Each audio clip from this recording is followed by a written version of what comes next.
네, 안녕하십니까 시청자 여러분, 돈 되는 부동산 함주원입니다.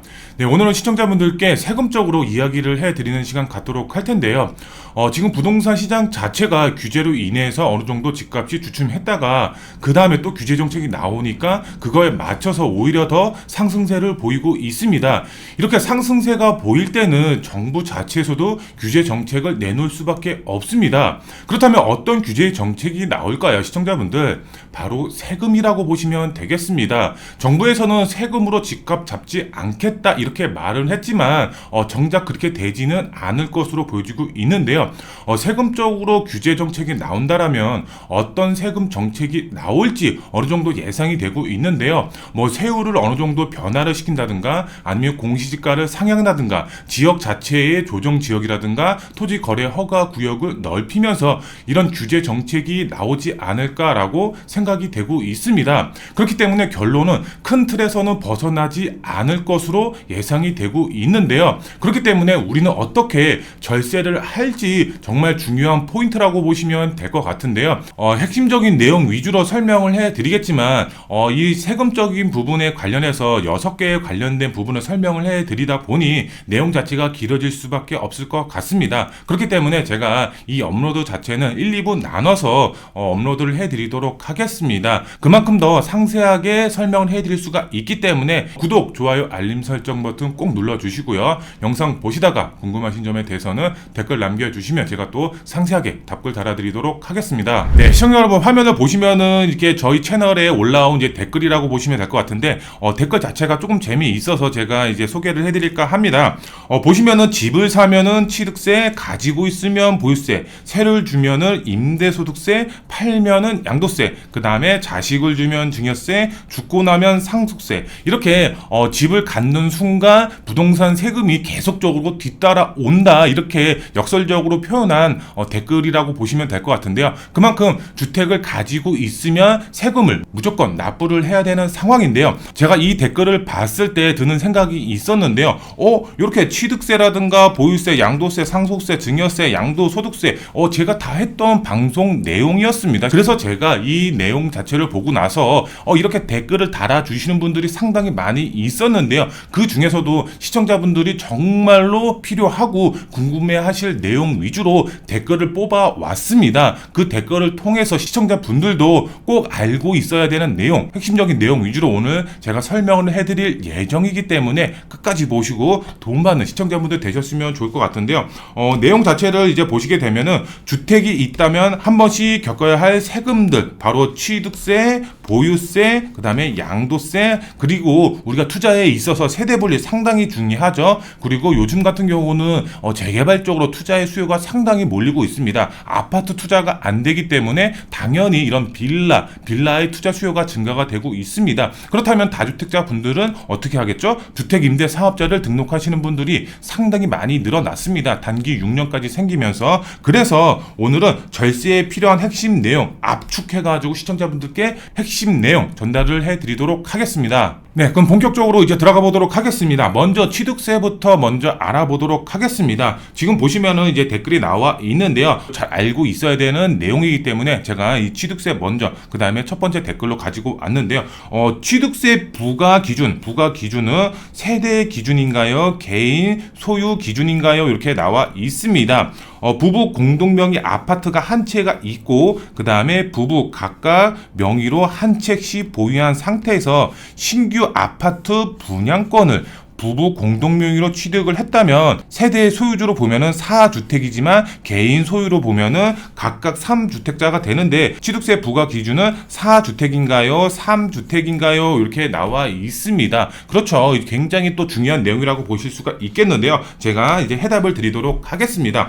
우선 취득세 같은 경우는 물건별 취득 가액, 그 다음에 세대 기준으로 취득세가 납부가 된다라고 보시면 되겠습니다.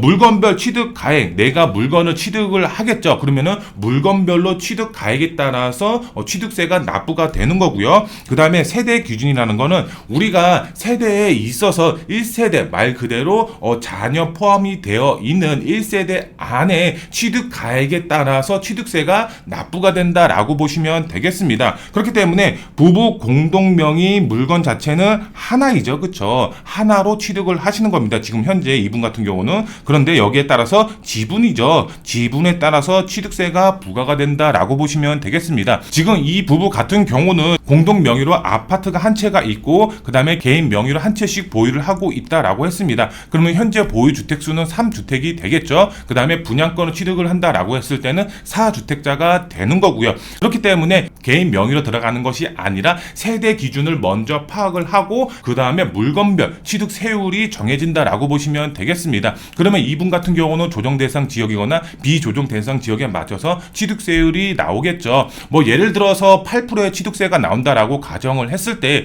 이 8%의 취득세가 50대 50의 지분이었을 때는 각각 4%씩 취득세가 부과가 된다라고 이해를 하시면 되겠습니다. 근데 여기 주의사항이 있습니다. 1세대 구성원 외에 공동명의 물건은 하나지만 각각 1주택으로 간주되는 경우가 있다. 이렇게 이해를 하시면 되겠습니다. 예를 들어서 뭐 직계 존 비서 1세대 기준 안에 그 외죠. 그 외에 뭐 예를 들어서 삼촌이나 아니면 이모랑 뭐 공동 명의가 될 수도 있겠죠. 그러면은 0.5씩 뭐 50대 50의 지분을 갖고 있지만 예를 들어서 세법으로 들어간다라고 했을 때 이모랑 50대 50으로 가지고 있었는데 이모가 뭐 예를 들어서 나는 50%밖에 지분이 없으니까 나는 내가 가지고 있었던 거 1주택을 팔았을 때 비과세가 되겠지? 이렇게 생각을 하시면 안 됩니다. 시청자분들, 나도 50%, 이모도 50%씩 갖고 있었기 때문에 나중에 세법으로 들어간다라고 했을 때에는 이분도 1주택, 나도 1주택. 근데 이분이 주택이 있는 상태였다? 그러면 2주택이 되시는 거고, 이렇게 이해를 하셔야 됩니다. 시청자분들, 1세대 안에 있을 때는 이제 1주택이 되겠지만 1세대 외에는 각각 1주택이 될 수도 있다. 세법으로 들어갔을 때 꼭 이렇게 명심하시고 넘어가시면 되겠습니다. 네, 이제 그 다음 내용으로 또 들어가 보도록 하겠습니다. 취득세 질문 두 번째입니다. 1주택으로 고가주택을 취득을 했을 때 3%인데 혼인신고를 해서 다주택자가 된다면 중과가 되는 경우도 있을까요? 이렇게 나와 있습니다. 제가 해답을 드리면은 이렇습니다. 조정 대상 지역 2주택 취득 시에는 중과, 비조정 3주택부터 중과가 된다라고 보시면 되겠습니다. 혼인신고를 하는 순간 부부는 한 세대로 합산이 됩니다. 뭐 예를 들어서 그 전까지 우리는 혼인신고가 안 되어 있는 상태에서 남편 1주택, 그 다음에 부부 1주택 이렇게 합산이 됐을 때에는 여기에서는 이제 2주택이 되겠지만 이미 혼인신고가 됐을 때 남편이 1주택을 갖고 있었고 그 다음에 혼인신고한 다음에 와이프가 그때 취득을 했을 때 그러면은 이때는 조정 대상 지역 같은 경우는 중과 적용이 들어갈 수가 있습니다. 조정 대상 지역 같은 경우는 2주택부터 8%의 중과세율이 들어가죠. 그렇기 때문에 혼인신고를 살짝 미루고 남편이 1주택을 갖고 있었기 때문에 혼인신고하기 이전에 와이프가 1주택을 미리 취득을 해놓고 그 다음에 혼인신고를 하는 게 취득세 면에서는 조금 더 유리하다라고 이해를 하시면 되겠습니다. 그리고 양도세 면에서도 각각 1주택을 갖고 있었고 그리고 혼인으로 인해서 2주택이 됐을 때에도 먼저 판 주택을 비과세를 해줍니다. 시청자분들, 그렇기 때문에 각각 1주택을 미리 취득을 해놓고 합산을 하는 게 훨씬 더 취득세 면 아니면 양도세 면에서 유리하다라고 보시면 되겠습니다. 다시 한번 설명을 해드리면은 혼인신고를 미루고 각각 주택을 취득한 후에 취득세 절세하고 혼인신고하면은 취득세 면에서 더 유리하고요. 그 다음에 양도세 면에서도 가장 먼저 파는 첫 주택도 양도세 비과세가 가능하다라고 설명을 해드릴 수가 있겠습니다. 이 부분에서 이해가 잘 안 가시는 시청자분들도 분명히 계실 텐데요. 댓글 남겨주시면 제가 또 상세하게 답글 달아드리도록 하겠습니다. 네, 그리고 이제 취득세 이제 세 번째 질문입니다. 지금 보시면은 시골집에 살고 있는데 타 지역 이제 미분양 아파트 분양을 받아서 공사 중입니다. 이렇게 나와 있습니다. 여기서 중요한 거는 이 미분양 아파트 이게 중요할 것 같은데요.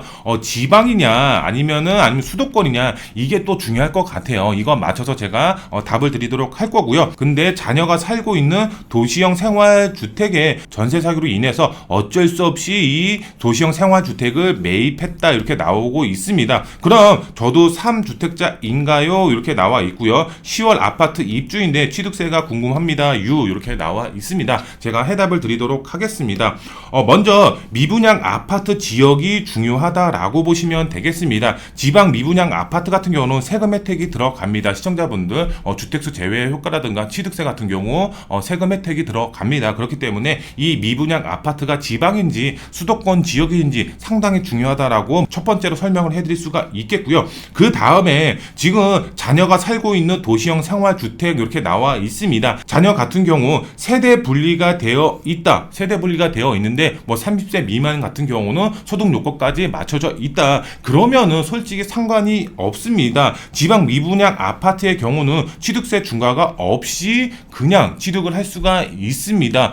예를 들어서 정말 서울의 강남 3구라든가 용산 지역이다. 그러면 2주택부터는 8% 중과세율이 들어가지만 그 외 지역의 경우는 만약에 자녀가 세대 분리가 되어 있다. 그러면 중과 적용 없이 취득세가 1.1% 아니면 6억 이상이다. 그러면 취득세가 조금 더 올라가겠죠. 세율이. 그거에 맞춰서 취득세가 부과가 된다라고 설명을 해드릴 수가 있겠고요. 근데 이런 상황이 싹 다 안 되는 상황이다라고 이렇게 생각이 되신다라고 하면 이 미분양 계약일이죠. 미분양 계약일 자체가 상당히 중요합니다. 만약에 분양권은요, 시청자분들, 분양권은 계약일 기준 주택수 파악이 상당히 중요하다라고 보시면 되겠습니다. 이거는 정말 별 5개짜리라고 보시면 되겠습니다. 내가 지금 분양권을 계약을 했다. 근데 현재 분양권을 계약을 했을 당시에 시골에 거주택 한 채만 있었던 상황이다. 그리고 나서 미분양 아파트 계약을 했다. 그러면은 취득세 중과가 없이 그냥 갈 수도 있습니다. 왜? 분양권 같은 경우는 이 분양권 계약일 당시의 주택수 파악이 굉장히 중요하다라고 보시면 되겠습니다. 이 분양권 계약일 이후에 주택수는 중요하지가 않습니다. 그렇기 때문에 고로 도시형 생활주택이죠. 도시형 생활주택을 매입했을 당시에 만약에 이 분양권 자체가 그 전에 미리 분양권 계약을 취득을 해놨었다. 그러면은 상관이 없습니다. 그런데 반대로 도시형 생활주택을 미리 매입을 해놓고 그 다음에 미분양 분양권을 계약을 했다. 그러면은 또 중과 적용이 들어갈 수가 있기 때문에 이 부분 정말 신경을 쓰셔야 된다라고 설명을 해드릴 수가 있겠습니다. 네, 그 다음에 시청자분들 보유세 면에서 제가 설명을 해드리도록 하겠습니다. 보유세 같은 경우는 이제 재산세죠. 재산세, 그 다음에 종부세 이렇게 이제 있습니다. 재산세 같은 경우는 지방세고요. 종부세 같은 경우는 국세입니다. 시청자분들 이 부분 잘 알고 이제 들어가셔야 될 것 같고, 지방세이기 때문에 구청에 지방세과에 문의를 하시면 되고, 그 다음에 국세 같은 경우는 각 세무처에다가 문의를 하시면 될 것 같습니다. 우선 보유세 질문 1을 먼저 보도록 하겠습니다. 남편이 다주택자이고 부인이 공동 명의주택으로 1주택이 되면 부인으로 1주택 특례로 종부세를 부인이 낼 수 있으려나요? 이렇게 나와 있습니다. 해답을 드리도록 하겠습니다. 어떻게 되는지. 지금 보유세 같은 경우죠. 보유세 같은 경우는 재산세, 이제 종부세 있다라고 말씀을 드렸죠. 기본 인별과세로 들어갑니다. 시청자분들 인별과세로 들어가는데요. 근데 여기서 중요한 게요, 시청자분들, 이 보유세 같은 경우죠. 보유세 같은 경우 3주택 이상부터는 중과세율이 적용이 들어갑니다. 그렇기 때문에 이 종부세 계산 들어가기 전에 전 세대 구성원의 주택수가 파악이 되고 그 다음에 인별과세로 들어간다라고 시청자분들 이해를 하셔야 될 것 같습니다. 댓글로 이제 확인해 본다라고 했을 때 남편이 다주택자이고 이렇게 나와 있습니다. 몇 주택인지는 안 나왔죠. 그 다음에 부인 명의로 공동 명의로 1주택이 되면 이렇게 나와 있습니다. 1주택 특례 가능할까요, 시청자분들? 불가능합니다. 제가 말씀을 드렸죠. 지금 계산식이 들어가기 전에 전세대 구성원의 주택수를 먼저 파악이 되고 나서 그 다음에 인별과세로 들어가는 겁니다. 시청자분들. 그렇기 때문에 남편이 이미 다주택자입니다. 그 다음에 여기서 부인 명의로 공동 명의로 들어간다라고 하더라도 여기 1세대죠. 1세대 같은 경우는 이미 다주택자인 겁니다. 다주택자 세대 구성원입니다. 그리고 나서 인별과세 과세로 들어가는 겁니다. 시청자분들, 예를 들어서 이렇게 한번 생각을 해보도록 할까요? 세대 구성원 자체가 3주택 이상부터 중과세율이 들어간다라고 했습니다. 시청자분들, 중과세율 같은 경우는 세대 구성원 먼저 파악을 해놓고 중과세율이 들어갑니다. 그리고 나서 인별과세라고 들어간다라고 하면은 여기 인별과세 안에서는 장기보유 특별공제로 들어갑니다. 예를 들어서 남편은 뭐 A주택에 대해서 5년을 보유를 했고 B주택에 대해서는 와이프가 10년 보유를 했습니다. 이렇게 각각 보유 기간이 틀리기 때문에 그 다음부터 인별과세로 들어가는 거고, 실질적으로 계산식이 들어가기 이전에는 먼저 세대 구성원의 주택수부터 먼저 파악해 놓고 세율을 적용을 시켜놓고 그 다음에 인별과세로 들어간다라고 이해를 하시면 되겠습니다. 그렇기 때문에 이 댓글에 있어서 와이프 명의, 단독 명의로 1세대 특례가 적용이 가능하냐, 불가능하다라고 설명을 해드릴 수가 있겠고요. 그 다음에 부부 공동 명의의 경우는 주택 공시 가격에 맞춰서 지분만큼 과세표준 금액을 정하고 각각 9억씩 공제 후에 세율이 적용이 된다라고 이해를 하시면 되겠습니다. 이 부분 내용 자체가 조금 이제 난해할 수가 있습니다. 조금 더 상세하게 물어보고 싶다라고 하시면은 댓글 남겨주시면 제가 또 상세하게 답글 달아드리도록 하겠습니다. 네, 그 다음에 이제 보유세 면에서 두 번째 질문을 한번 보도록 하겠습니다. 보유세 질문 두 번째입니다. 선생님, 1주택 공동 명의자입니다. 이렇게 나와 있습니다. 연령 자체가 지금 60세에서 65세, 주택 보유 기간은 15년 이상입니다. 이렇게 나와 있고요. 특례 신청을 하는 것과 안 하는 것의 차이가 무엇입니까? 이렇게 나와 있습니다. 신청을 안 하면 종부세 세금 혜택을 못 받나요? 이렇게 나와 있는데요. 제가 이제 상세하게 설명을 해드리도록 하겠습니다. 1주택자 안에서 특례 신청을 하는 것과 안 하는 거의 차이가 굉장히 극명한데요. 제가 설명을 해드리도록 하겠습니다. 시청자분들, 보시면은 고령자와 장기 보유자 혜택 이렇게 나와 있습니다. 고령자 이제 공제 금액이 나와 있고요. 장기 보유 이제 공제 한도가 이렇게 나와 있는데요. 이 내용 자체를 시청자분들 잘 이해를 하셔야 됩니다. 시청자분들, 연령대별로 공제율 자체가 있고요. 그 다음에 보유 기간에 맞춰서 지금 공제 한도가 이렇게 나와 있습니다. 시청자분들, 이거 잘 알고 계셔야 됩니다. 퍼센테이지. 근데 여기서 또 중요한 게 이겁니다. 특례 신청 시에 공동 명의 지분이 큰 사람 한 사람 명의로 12억 공제가 되고요. 특례 혜택이 적용이 됩니다. 시청자분들, 특례 혜택 같은 경우는 제 위에서 설명을 해드렸지만 고령자 혜택이 있고요. 장기 보유 특별 공제 혜택이 있습니다. 그렇다면 이게 무슨 말이냐? 특례가 미신청이 됐을 때는 각각 9억씩 총 18억이 공제가 됩니다. 그냥 가만히 있을 때, 특례 신청을 안 했을 때는 부부 공동 명의다. 그러면은 종부세 같은 경우는 인별 과세이기 때문에 각각 9억씩 공제가 들어가서 총 18억에 대한 공제가 들어갑니다. 시가로 따진다라고 했을 때는 20억이 훨씬 넘어가겠죠. 한 25억 정도 될까요? 이만큼의 공제 금액이 들어갑니다. 그런데 여기서 봤을 때 나는 특례 신청을 하는 것이 조금 더 유리할 것 같은데, 이렇게 생각하시는 분들도 있을 겁니다. 근데 특례 신청이 들어갔을 때는 부부 공동 명의일 때 지분이 큰 사람, 지분이 먼저 큰 사람 한 사람으로 12억 공제, 1주택자 같은 경우는 12억 공제 금액이 들어가죠. 기본적으로 거기에 특례 혜택이 들어가는데 고령자 혜택, 그 다음에 장기보유 특별공제 혜택이 들어가는 겁니다. 그렇기 때문에 내가 이 특례 신청이 들어가면서 혜택 보는 게 더 크다 그러면은 특례 신청을 하는 게 유리할 거고요. 그 다음에 나는 보유 기간이라든가 나이대가 조금 적어, 그래서 특례 혜택을 못 볼 것 같아, 그러면은 특례 신청을 안 하고 기본 공제 18억을 받는 게 훨씬 더 유리하겠죠. 나이가 어느 정도 있으신 분들이라든가 아니면은 이 주택을 내가 좀 오랫동안 보유를 했다, 이럴 때 특례 신청을 하는 게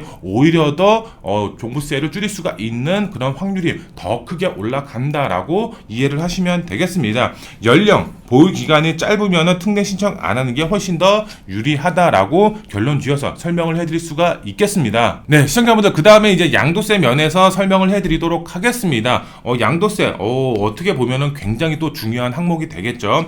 안녕히 가세요. 귀한 자료 잘 보았습니다. 이렇게 나와 있고요. 이사 후 전입신고를 마쳤는데요. 얼마의 기간이 지나고 나서 아파트를 매도하면 양도세 비과세인가요? 이렇게 나와 있는데요. 제가 해답을 드리도록 하겠습니다. 우선 제가 설명을 해드리면 보시면은 조정지역 같은 경우는 2년 보유 및 2년 거주가 필수적으로 들어가야 되는 거고요. 비조정지역 같은 경우는 2년 보유만 하면은 비과세가 가능하다라고 설명을 해드릴 수가 있겠고요. 근데 여기서 또 중요한 게요. 비과세를 받기 위해서는 물건별 취득 시점이 조정 대상 지역인지 비조정 대상 지역인지가 굉장히 중요합니다. 양도 시점이 아니라 내가 이 물건 자체를 취득했을 때 취득 시점이 조정 대상 지역이면 2년 보유, 2년 거주 요건이 무조건 들어가는 거고요. 그렇지 않다, 비조정이었다 그러면은 2년 보유만 하면은 비과세 혜택을 받을 수가 있다, 이렇게 보시면 되겠습니다. 그렇기 때문에 향후 양도시의 취득 시점으로 조정 비조정을 판단하기 때문에 굉장히 중요하다. 내가 취득 시점이 어떤 지역이었는지 무조건 필수적으로 알아봐야 된다라고 설명을 해드릴 수가 있겠고요. 그 다음에 1세대 이제 구성원이죠. 1주택 유무를 무조건 지켜주셔야 됩니다. 시청자분들, 예를 들어서 부모님이 1주택이 있는데 자녀가 세대 분리가 되어 있지 않는 상태에서 자녀가 1주택이 있다? 그러면 비과세가 안 되는 거겠죠. 그렇기 때문에 자녀 같은 경우는 세대 분리를 해놓고 주택을 취득을 하는 게 유리하다라고 설명을 해드릴 수가 있겠고요. 그리고 또 비과세를 받기 위해서는 전세대 구성원 자체가 조정 대상 지역이었을 때는 2년 거주 요건을 무조건 채워주셔야 된다라는 점 꼭 필수적으로 알고 계셔야 될 것 같고요. 그 다음에 비조정 대상 지역일 때도 전세대 구성원 자체가 2년 거주 요건은 안 채워도 되지만 실거주는 무조건 다 하고 있어야 된다라는 점 시청자분들 꼭 명심하시면 좋겠습니다. 네, 그 다음에 이제 양도세 두 번째 질문을 한번 보도록 하겠습니다. 선생님, 저는 일시적 2가구를 가지고 있다가 1가구를 매도를 하면서 현재 살고 있는 곳에 2년을 살아야지 양도세 면제가 되는데 몇 달 전에 저희 이제 배우자가 자녀가 살고 있는 곳으로 전출을 하였습니다. 이렇게 나와 있습니다. 배우자와 같이 살지 않아도 2년 후 양도세 면제가 될 수가 있을까, 이렇게 나와 있습니다. 역시 이제 비과세 관련해서 문의를 주셨는데요. 제가 이거 관련해서 지금 여기 양도세 첫 질문에서 어느 정도 언급을 해드렸습니다. 시청자분들 다시 한번 이제 언급이 될 것 같은데요. 보시면은 부득이한 사유죠. 부득이한 사유로 취약이라든가 근무상 형편 등으로 인해서 예외적인 사항은 인정을 해줍니다. 예를 들어서 이제 취약이라고 하면은 자녀의 교육으로 인해서 어쩔 수 없이 와이프가 이제 떠나갈 수밖에 없었던 상황, 아니면은 근무상 어쩔 수 없이 떠나갈 수밖에 없는 상황, 세대 분리가 될 수밖에 없었던 상황, 이러면은 같이 거주하지 않아도 비과세를 받을 수가 있다라고 보시면 될 것 같고요. 부득이한 상황이 아니라면 띄엄띄엄 2년 거주 요건을 맞춰도 무방하다라고 보시면 되겠습니다. 예를 들어서 와이프가 자녀한테 같이 가서 거주를 하고 있었습니다. 근데 자녀한테 1년 거주하고 있다가 다시 백해서 본인 거주주택에 또 1년 거주하고 또 자녀한테 가서 1년 또 거주하고, 이렇게 분할로 해서 2년 거주 요건을 맞추면은 상관이 없다라고 보시면 되겠습니다. 그리고 마지막에 양도할 때 마지막에 실거주를 하고 비과세 신청을 하시면 양도세 12억까지는 면제받고 그 이상부터는 일반 세율이 나온다라고 설명을 해드릴 수가 있겠습니다.